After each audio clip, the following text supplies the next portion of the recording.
Podium లేకపోతే కొంచెం మాట్లాడడం కష్టం నాకు. అంటే ఎలా ఉందంటే నగ్నంగా ఉన్నట్టుంది పోడియం లేకపోతే. కొంచెం అందరూ మీరు దయచేసి వస్తే let me have an interaction.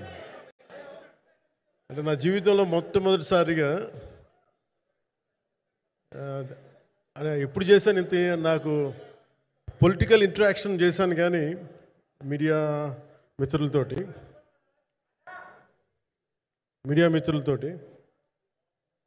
Cinema పరంగా నేను ఎప్పుడు ఆలోచించలేదు, ఎప్పుడు నాకు చేయలేదు. ఫస్ట్ టైం మొదటిసారి నేను ఎప్పుడు కొంచెం మొహాట పడతాను మాట్లాడటానికి సినిమాకి సంబంధించినంత వరకు. ఇక్కడ సినిమాని ఎలా ప్రమోట్ చేసుకోవాలో నాకు తెలియదు. పని చేయడం తెలుసు తప్ప దీన్ని అంటే మనం ఇంత చేసామని చెప్పడం ఎప్పుడు నాకు కొంచెం ఎబ్బెట్టుగాను ఇబ్బందిగా ఉంటుంది. ఇంకా నేను చాలా యాక్సిడెంటల్ యాక్టర్ అండ్ ఇంకా గత్యంతరం లేక టెక్నీషియన్ అయిన వాడిని. నాకు నచ్చే సన్నివేశాలు, నచ్చే సినిమాలు చేసుకోవడానికి. ఆ పరిస్థితుల్లో ఇది నా మొదటి ఇంటరాక్షన్. ఇది నా కూర్చోండి.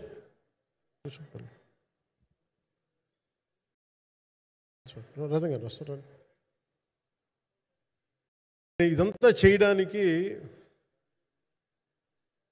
మీడియా మాట్లాడడానికి ఇదేదో నాకు పొగరు అహంకారం ఏం కాదు. సినిమా గురించి నాకు చెప్పుకోవడం ఎబ్బెట్టుగా ఉండదు. ఏం మాట్లాడాలో తెలియక చెప్తే ఎక్కువైపోద్దా, చెప్తే తక్కువ అయిపోద్దా అని. కానీ ఈ పర్టికులర్ ప్రెస్ మీట్ ఎందుకు పెట్టానంటే ఏం రత్నం గారి కోసం పెట్టాను. అంటే సినిమా బతకాలి అంటే ఈవినింగ్ ఆడియో ఫంక్షన్ పెట్టుకొని మళ్ళీ ప్రెస్ మీట్ దేనికంటే మళ్ళీ నాకు మీతో ఇంటరాక్ట్ అయ్యే అవసరం ఫంక్షన్ తర్వాత ఉండకపోవచ్చేమో అని చెప్పేసి అదొకటి మేజర్ ఒక ఇది కన్సర్న్. అదొకటి. అంటే రత్నం గారు అంటే ఈవినింగ్ చెప్దాం అనుకున్నా, బట్ స్టిల్ ఇప్పుడే చెప్పేస్తున్నాను ఈ మాట.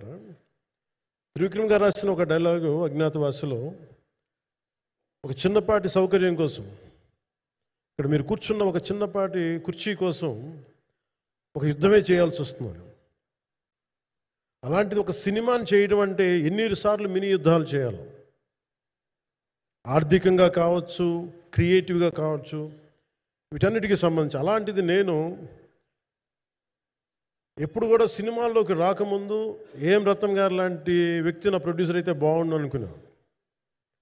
భారతదేశానికి పాన్ ఇండియా సినిమాని, ముఖ్యంగా రీజనల్ సినిమాని జాతీయ స్థాయిలో తీసుకెళ్ళిన వ్యక్తి ఆయన.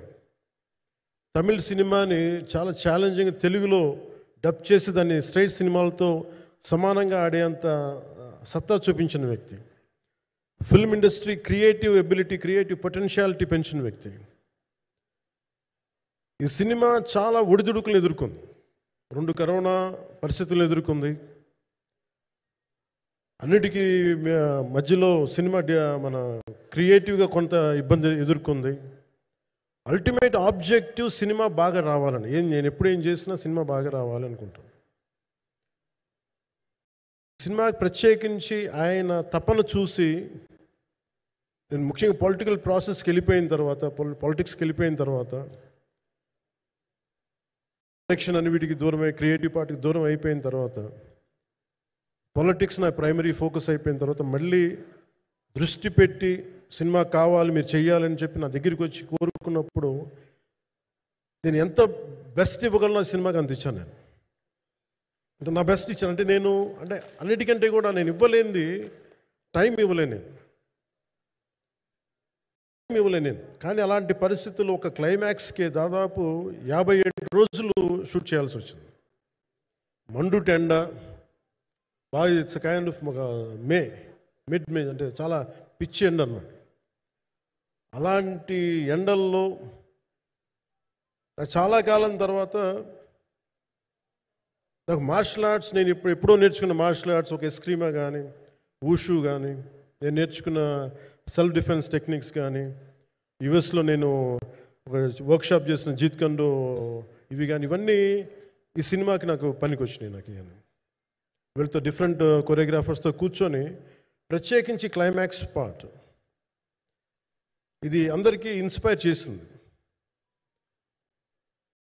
మన స్థూలంగా చెప్పాలి అంటే, ఒక క్లుప్తంగా చెప్పాలి అంటే, ఈ సినిమాకి ఇదే ఆయువు పట్టింది. ఈ ఫస్ట్ పార్ట్కి ఎక్కడ కొల్లూరు నుంచి మన కృష్ణానది తీరం కొల్లూరు, విజయవాడ సమీపంలో ఉన్న కొల్లూరు ప్రాంతం నుంచి దొరికిన ఒక కోహినూరు వజ్రం నుంచి అది ఎటు మన గోల్కొండ రాజుల దాకా వచ్చింది, మన హైదరాబాద్ సుల్తాన్ల దాకా ఎలా వచ్చింది, దీని ట్రావెల్ ఇటు వెళ్ళింది. ఇవన్నీ జరిగినప్పుడు దీని నేపథ్యంలో జరిగే కథ ఇది. ముఖ్యంగా ఈ ఫౌండేషనల్ వర్క్ చేసిన వ్యక్తి క్రిష్ జాగర్లమూడి గారు చాలా హై కాన్సెప్ట్తో పట్టుకొచ్చారు దీన్ని.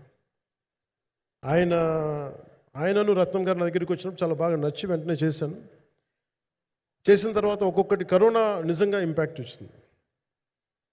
అంటే ఎలా ఉండదంటే, ఎంత హార్డ్గా ఉండదంటే ఇండస్ట్రీ, అది ఎవరిని తప్పు పట్టలేము. ఒకప్పుడు ఆయన వెంట చుట్టిన నిర్మాతలు, ఆయన వెంట తిరిగిన డిస్ట్రిబ్యూటర్స్, హీరోస్ అందరికి అలాంటి వాళ్ళకి ఒక నిర్మాతగా ఆయన తపన పడుతుంటే నాకు అంటే ఆయన కోసం ఖుషి తీస్తున్నప్పుడు కానీ ఆయనతోటి ఎంత సౌకర్యం ఇచ్చారంటే, అసలు మాకు 1 month ముందు ప్రీ ప్రొడక్షన్ అయిపోయి నాకు అంత సౌకర్యాన్ని ఇచ్చారు. నేను కంపోజ్ చేసిన యాక్షన్ సీక్వెన్సెస్ కానీ ఫైట్స్ కానీ ఖుషీకి నాకు ఆల్రెడీ ఒక 1 month 1.5 month థియేటర్ నాకు ఇచ్చేసి, మన సురేష్ ఎఫెక్ట్స్ థియేటర్ మొత్తం ఇచ్చి నాకు అంత లగ్జరీ ఇచ్చిన వ్యక్తి ఆయన నలిగిపోతుంటే నాకు నిజంగా చాలా బాధేస్తుంది. ఒకసారి it is not about money, it's not about success.